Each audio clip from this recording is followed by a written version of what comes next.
Let me show you all a trick. You've all seen one of these, or maybe you have one at your bar for your garnish rimmers. Instead of pouring simple syrup or lime juice, just take an orange, put a slice on the side, kind of like a Pac-Man. Take your rim to your glass, squeeze it inside, your sugar, your salt. Now you have a nice rim for your cocktail. Try that one on your next shift. Hey, I'm talking to my girls out there and some of my boys. Are you tired of breaking nails or pulling up your nail when trying to open a can on a cold shift? Just use your bar key. Makes life so much easier.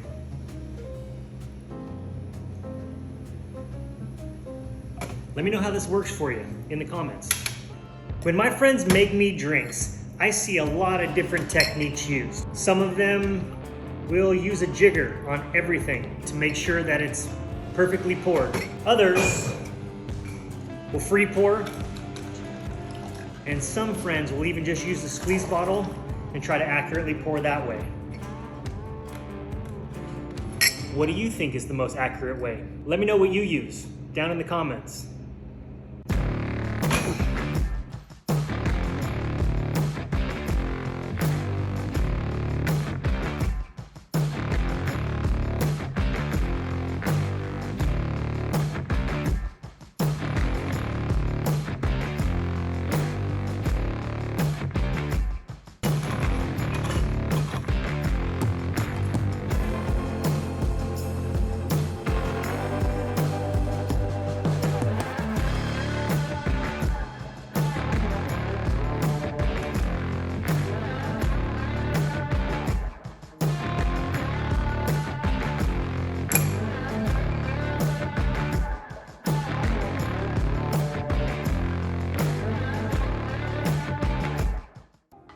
That's a great mojito.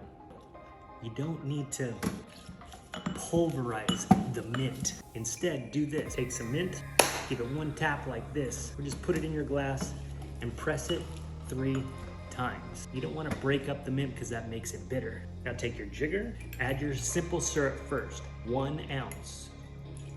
That helps bring out the flavors. Then add your lime juice, 3/4 ounce. And then is your alcohol, your rum, 1.5 ounces or 2 ounces if you want it a little boozy. Now take a spoon, give it a quick stir, add some ice, and then top it off with a little sparkling soda water. A couple mint sprigs for garnish. Hey, I want to show you a trick with this ice. You can get a cool ice tapper like this, or you can simply just take your bar spoon, the back of the bar spoon, and it does the same thing. And then all you gotta do, start pouring your cocktail. Try this trick on the next time that you make a cocktail.